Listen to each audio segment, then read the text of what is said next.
ঝিনাইদহ ৪ আসনের সংসদ সদস্য আনোয়ারুল আজিম আনারের হত্যাকাণ্ডের ঘটনায় মৃতদেহের তল্লাশি নিয়ে তৈরি হয় ধূম্রজাল। নৃশংসভাবে হত্যার শিকার হওয়া সাংসদের শরীরের এক টুকরো মাংস উদ্ধার করা আদৌ সম্ভব হবে কিনা তা নিয়ে তদন্তের শুরুতে বেশ বেগ পেতে হয় তদন্তকারী কর্মকর্তাদের।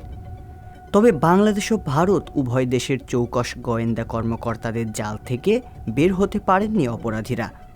আনোয়ারুল আজিমের শরীর থেকে বীভৎসভাবে হাড় ও মাংস আলাদা করে বিভিন্ন জায়গায় ছড়িয়ে ছিটিয়ে ফেলে দেয় অপরাধীরা, যেন কখনো কেউ লাশের হদিস না পেতে পারে। এমন হত্যা পরিকল্পনার কারণে হত্যার শিকার সাংসদের শরীরের এক টুকরো মাংস পাওয়ার সম্ভাবনাও যখন ক্ষীণ হয়ে আসে, তখন তদন্তের মোড় ঘুরে যায় আকস্মিকভাবে।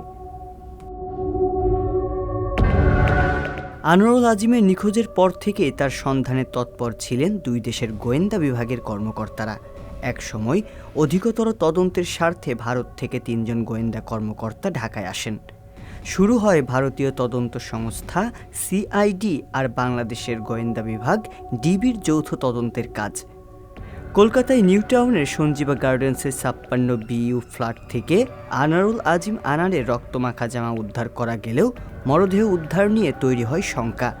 কেননা খালের পানিতে ডোবাই কিংবা নির্জন জায়গাতে শরীরের টুকরোগুলো ছড়িয়ে ছিটিয়ে ফেলায় সেসব জায়গা থেকে কোনো আলামতে উদ্ধার করা সম্ভব হয়নি। এর মধ্যে নতুন সূত্রের সন্ধানে ডিবির প্রধান হারুনুর রশিদ সহ গোয়েন্দা বিভাগের দল ভারতে যান। শুরু হয় সিআইডি ও ডিবির একীভূত তদন্ত। সংসদ সদস্য আনোয়ারুল আজিমের মৃতদেহ চামড়া ছাড়িয়ে হাড় মাংস আলাদা করে পশ্চিমবঙ্গের বনগাঁও থেকে গ্রেপ্তার হওয়া বাংলাদেশি কসাই জিহাদ। সিআইডির জিজ্ঞাসাবাদে জিহাদ জানায়, মৃতদেহ টুকরো করে তা বাগজোলা নামক খালে ফেলে দেওয়া হয়েছে।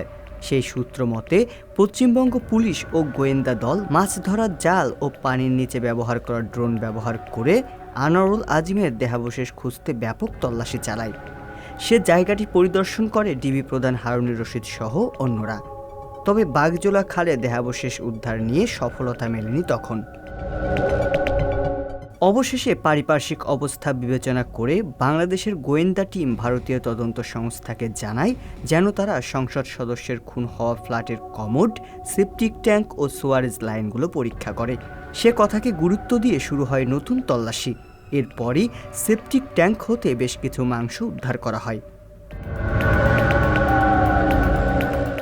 প্রাথমিকভাবে মাংসগুলো আনোয়ারুল আজিমেরই বলে ধারণা করা হয়েছে।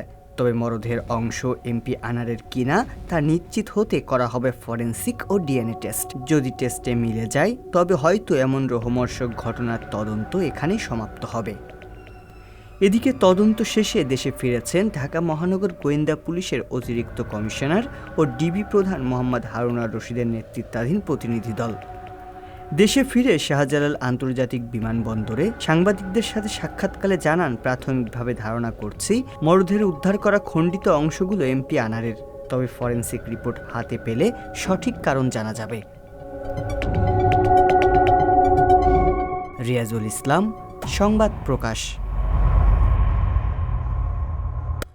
সংবাদ, ফিচার ও অনুষ্ঠানের জন্য ভিজিট করুন সংবাদ প্রকাশের ওয়েবসাইট এবং যুক্ত থাকুন ফেসবুক পেজ ও ইউটিউব চ্যানেলের সঙ্গে।